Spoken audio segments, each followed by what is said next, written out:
Hi there, this is Paul Thompson from Spitfire Audio. I'm very excited today to be able to show you the Sacconi String Quartet library. I'm going to make this a short overview.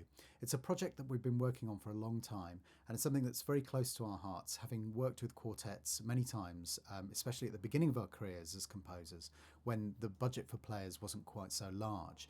You get used to the amazing kind of crosstalk and the amazing way that quartets who've been playing together for a long time are able to modulate their performances to kind of match. And the way that the sound blends is very, very interesting and unique. So I'm going to start straight away by showing you the playable patch for each of the instruments. And we've got a performance legato in here, but it reacts to the way that you play. I'll go into this in more detail in the individual section walkthroughs, but for now I'm just going to start playing, and the only controls I'm moving, as you can see here, are dynamics and vibrato.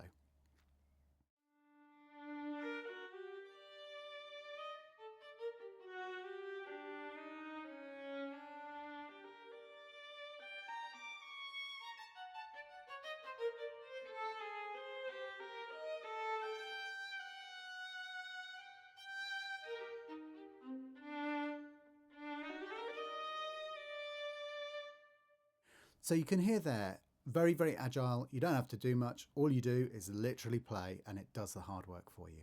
Let's check out the second violin.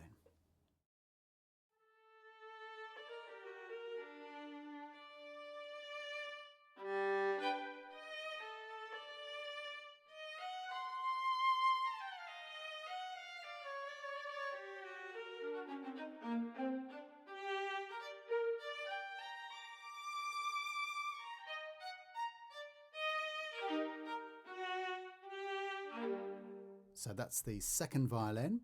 And now if we check out the viola.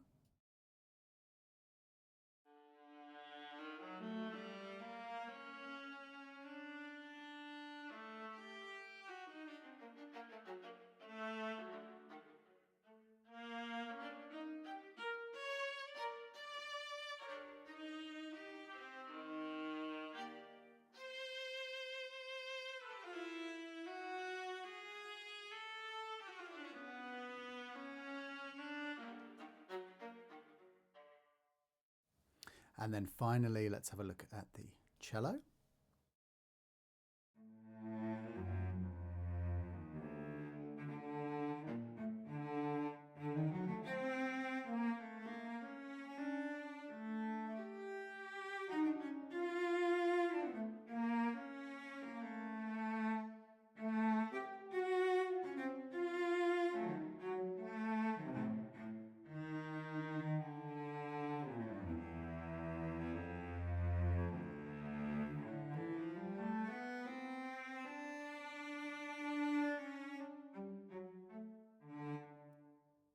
So a very quick overview there, and now I'm going to show you what the instruments all sound like together. So I'm going to take it out of solo mode.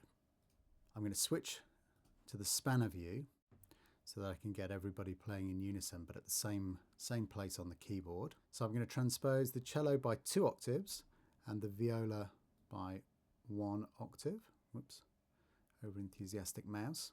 And then we've got everybody playing together. So just for fun, let's see what that sounds like.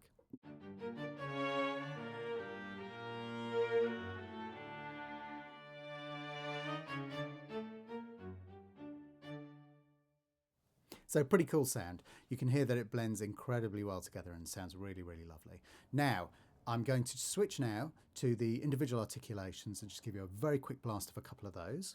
So you can see that you load up initially in the easy mix page, but I'm actually switching these all to the spanner view so that you can see the mic controls. Now, all I've done is put the violin 1, 2, viola and cello on one MIDI channel, and I'm just going to quickly play a couple of notes with the spiccatos. Again, this is just literally playing them all together as a single patch.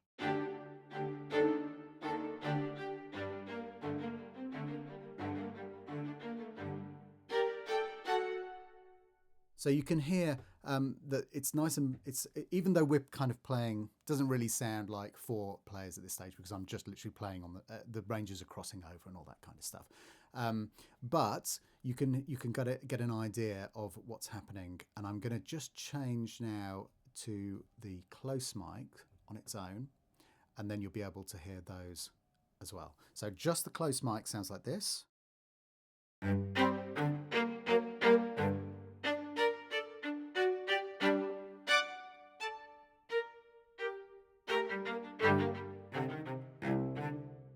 So you get the idea. Let's look at each instrument separately. So we're going to solo just violin 1, and then I'm going to quickly go through the mics so that you can hear what you've got here to play with. So that's the close mic. Here's the close ribbon. You can hear that has a slightly warmer sound. The stage mic you heard earlier. The tree.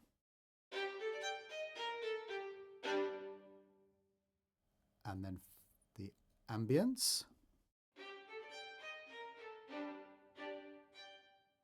And finally the outriggers.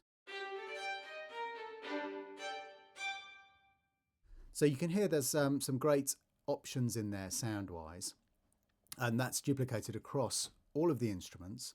So if we switch the cello so that you can hear the kind of how those mics react in the kind of bass environment. So that's the close. Let's check out the ribbon. Let's have a quick listen to the stereos, the stage, sorry.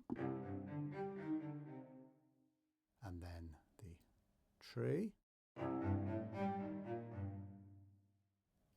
The ambience. And then the outriggers. So what might be interesting is for us to switch on the cello and violin 1 together. So let's check out the violin on its own, and then I'm going to put up a quick balance. I'm going to use a little mixture of the mics, and then you can hear what it sounds like.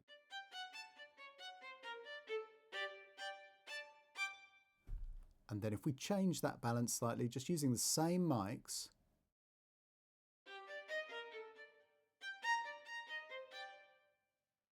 let's see what happens if we maybe bin the close mics. Very interesting. What about putting in the tree as well? Changes again. Let's lose the ambience and put in the outriggers. And then maybe have close, no stage at all, close tree and outriggers.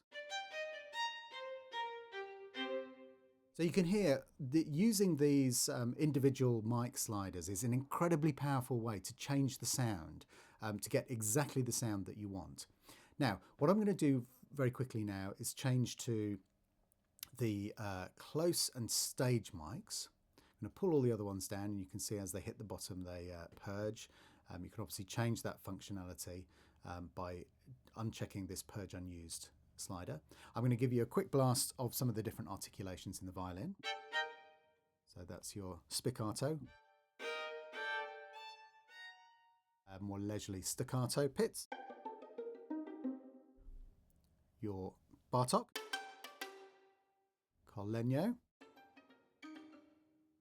the short harmonics, and we've got our long notes obviously, and we go back to our control of dynamics and vibrato.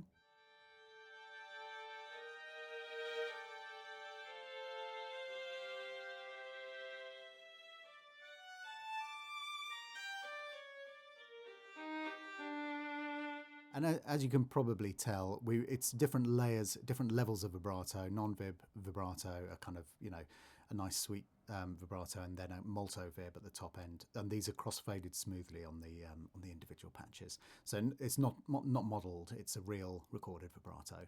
And then different dynamic layers as well. Marcato attacks. We've got our flirtandos, which are particularly lovely.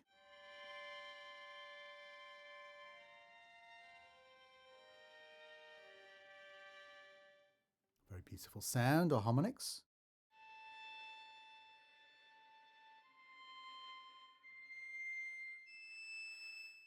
Some lovely stuff in there. Trims.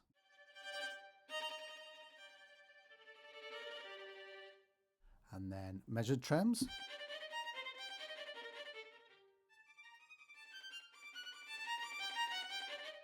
So you can hear it's useful for lots of different kinds of things. And then our minor trills.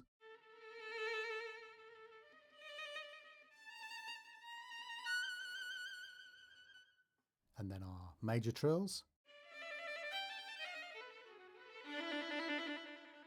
You can make that really beautiful kind of cloud sound.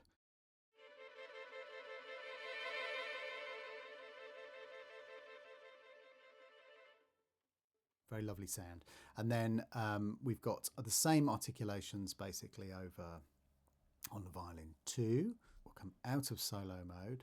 So we've just got the first and second violins, and let's check out their pizzicatos. Just pull the, in fact, let's just go to one mic position. That's the easiest way to hear. So we'll just listen to the stage mics, and it sounds like this.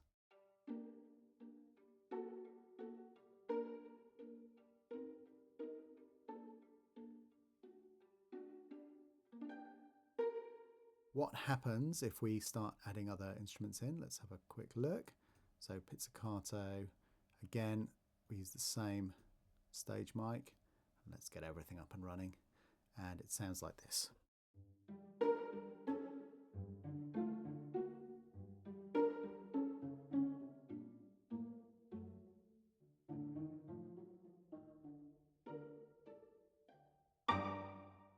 So that's a quick overview of the Sacconi String Quartet library. Thank you very much for watching, and we'll see you on the next one. Bye-bye.